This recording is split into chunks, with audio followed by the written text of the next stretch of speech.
integrantes de la red GeoPAM, Geopolítica Americana de los siglos XVI y XVII, en primer lugar, agradecemos el apoyo brindado por la Universidad de Magallanes para poner a disposición del público interesado esta iniciativa académico-audiovisual que denominamos el Estrecho de Magallanes observado desde diferentes latitudes en el siglo XVI.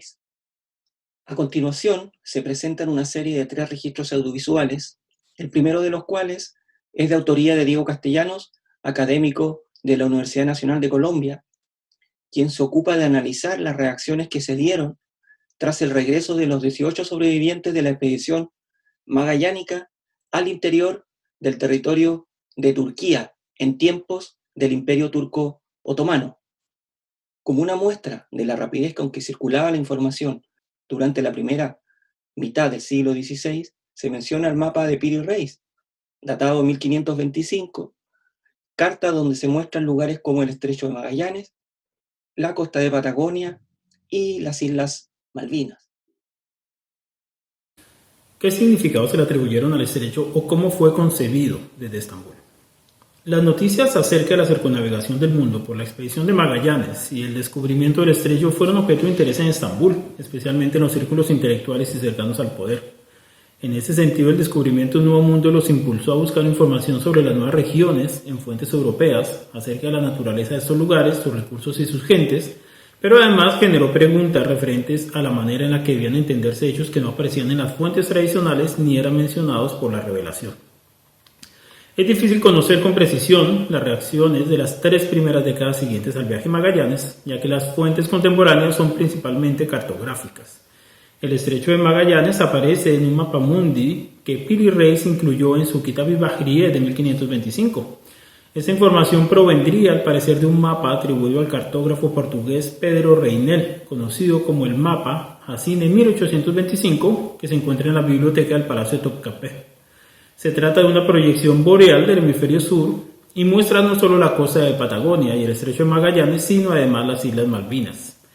Este mapa al parecer llegó a Estambul durante el visirato de Ibrahim Pachá, esto es, antes de 1536, y el almirante otomano Said Ali Rey dice en Al-Muhid que se debió a un hábil navegante portugués que arribó a Estambul y que dado sus grandes conocimientos fue empleado por el sultán Suleimán. Es posible que ese navegante pudiera ser Antonio Pigafetta, uno de los 18 sobrevivientes del viaje Magallanes. Said Ali Reis cuenta que fue de este personaje que obtuvo él mismo la información sobre el estrecho de Magallanes y la circunnavegación del globo. ¿En cuál es la relación geopolítica que se puede establecer entre un lugar y otro? La exploración europea les interesó a los otomanos, pero a la vez los inquietó. Unas décadas después, Mustafa de Flaquet afirmaba sobre la expedición de Magallanes: dado que dar la vuelta al mundo y deambular por todo el orbe nunca había sucedido desde la época de Adán, hasta el día de hoy es preciso reflexionar sobre ello por ser un suceso extraño. Hay que tener presente que el momento del viaje de Magallanes corresponde casi al mismo momento en el que los otomanos se convirtieron en los herederos del califato, en 1517 con la conquista de Egipto, pero además es el momento de su primer contacto con el Océano Índico. Se encontraron allí con una rica y dinámica región cuya economía estaba basada en buena medida en el comercio, pero que en ese momento estaba siendo bloqueada marítimamente por Portugal. A pesar de este comienzo poco prometedor, en las décadas siguientes los otomanos asignaron grandes recursos militares, invirtieron en empresas comerciales en el mercado índico y establecieron alianzas con estados en el sudeste asiático. Puede decirse entonces que la competencia contra las potencias europeas hizo que los otomanos, por lo menos en el siglo XVI, se vieran a sí mismos como una potencia global. Por ejemplo, en el Tarikh del Garb, obra escrita alrededor de 1582, donde se describe con detalle la travesía de Magallanes, sus pormenores y sus hallazgos, se afirma: es un suceso extraño e inusitado que un grupo de la nación muy corrupta se esfuerce con tanto empeño viajando de occidente a oriente, soportando vientos adversos y el desafío de los mares. Es claro entonces que se seguía con interés los avances occidentales, pero aún así se pensaba que Europa tarde o temprano pasaría a ser parte de los territorios del sultán. Los estados cristianos probablemente sobrevivirían, pero probablemente únicamente en el Nuevo Mundo. En ese sentido, el paso por el estrecho de Magallanes permitiría a los infieles cristianos beneficiarse del comercio asiático, pero desde una posición menos ventajosa que la de los otomanos. Lo cierto es que ya para 1570 estos esfuerzos habían permitido a los otomanos derrotar en varios ámbitos a los portugueses y hacerse con una parte del comercio índico de especias, aún mayor tal vez que la parte que tenía la corona portuguesa. Esta ventaja se perdió, sin embargo, unas décadas más adelante, pero ya no frente a los portugueses, sino frente a una creciente presencia holandesa.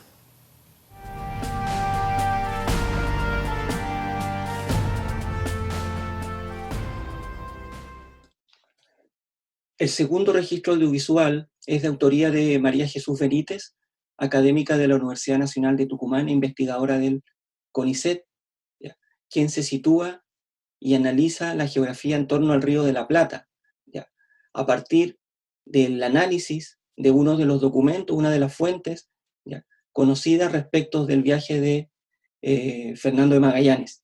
Particularmente nos referimos al relato de Ginés de Mafra, personaje que se encarga de divulgar, de difundir la idea de una geografía hostil, desierta y asociada a la desconfianza. En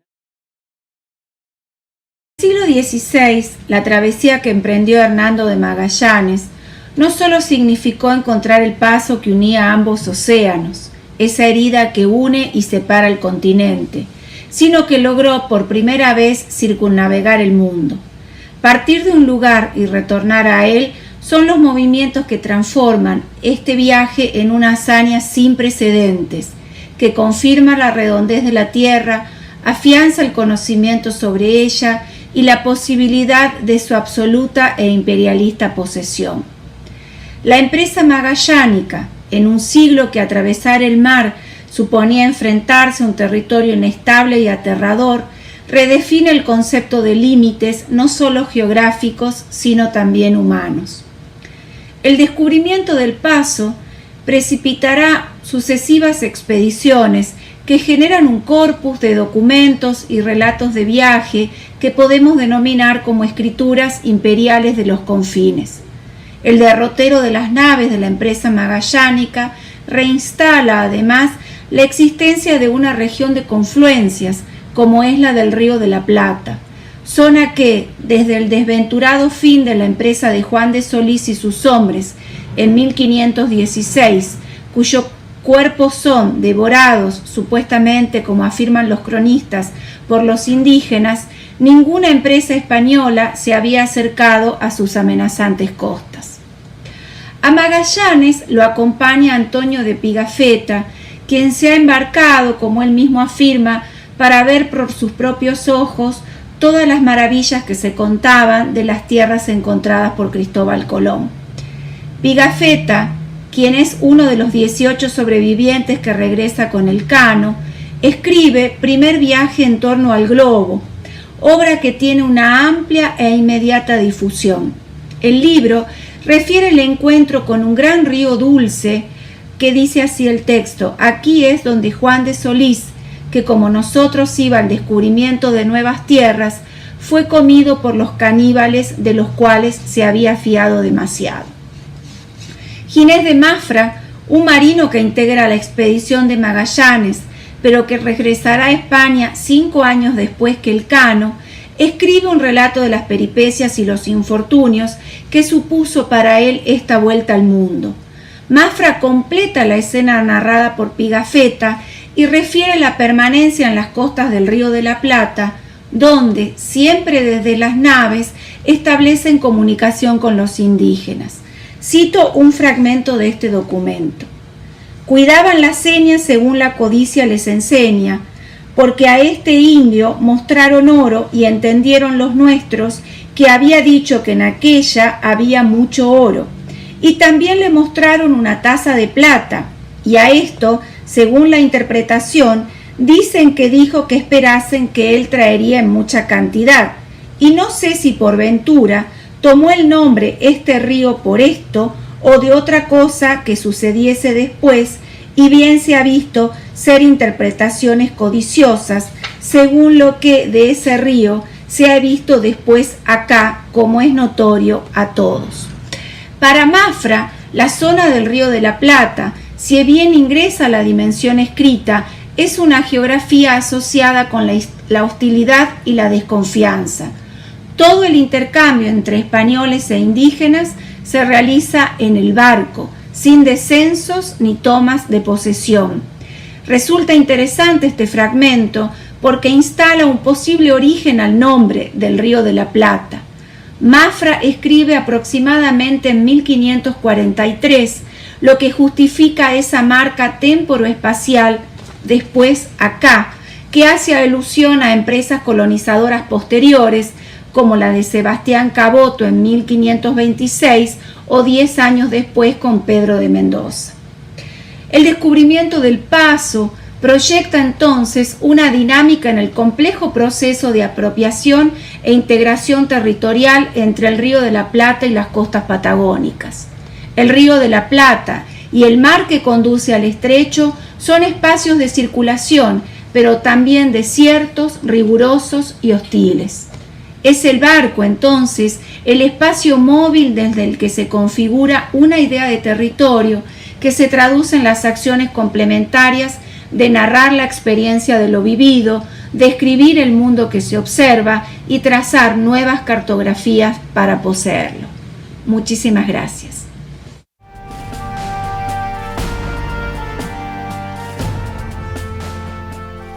Finalmente, el tercer registro audiovisual corresponde a Mauricio Neto, director de la Regiopam, actualmente adscrito al Instituto de Estudios Latinoamericanos de la Universidad de Londres y también asociado a la Universidad de Magallanes, quien analiza la visión que se tenía del estrecho desde Nueva España, México. El análisis se fundamenta a partir de la figura del cosmógrafo Andrés de Urdaneta, quien argumentaba en favor de la utilización de la ruta mexicana en desmedro de la ruta del Estrecho de Magallanes, donde se aprecia que sus argumentaciones, sus fundamentaciones, estaban basadas fundamentalmente en el desconocimiento y también en la especulación, ¿ya? Todos estos aspectos dan cuenta de la importancia geopolítica que desde diversas escalas se le atribuía al Estrecho de Magallanes durante este siglo XVI.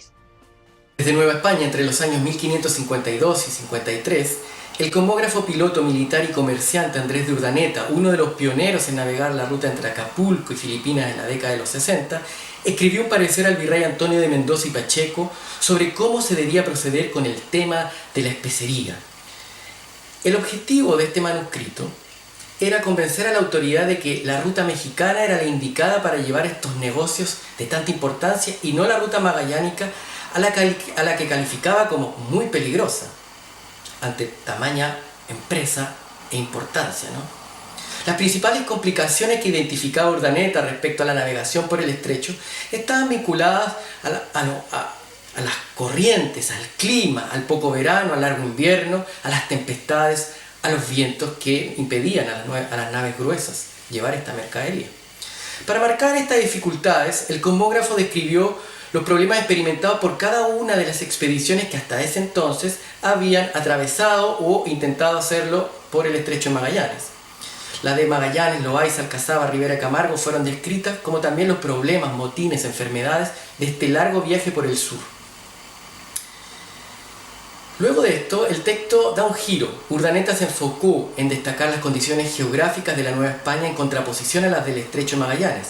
Para ello, enumeró las bondades de las tierras mexicanas para recaudar pertrechos, abastecimientos para los barcos, e insistió en remarcar la inhabitabilidad de las tierras australes de América.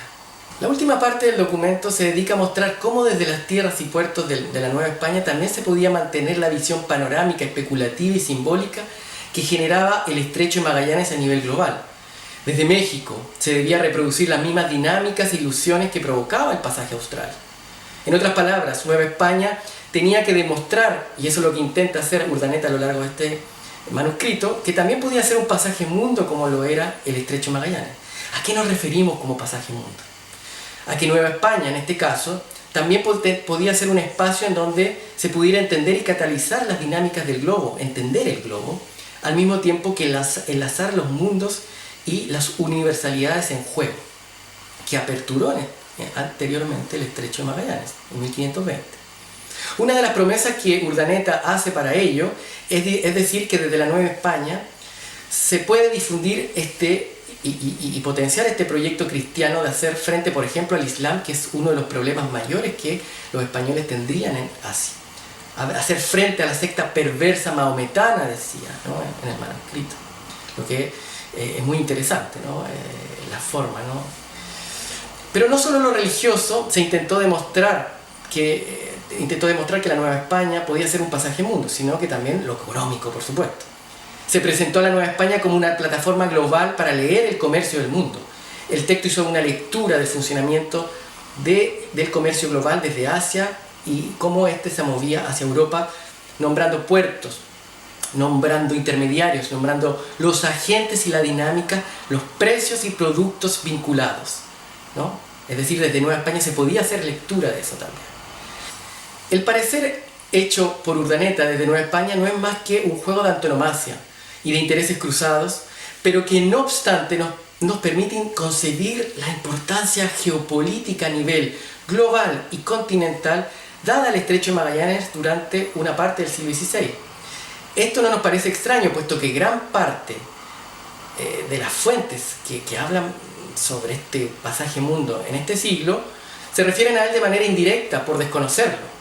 En efecto, gran parte de sus significados y definiciones se construyeron así, al no ser habitado por los europeos, al ser un espacio incógnito durante casi todo el siglo XVI.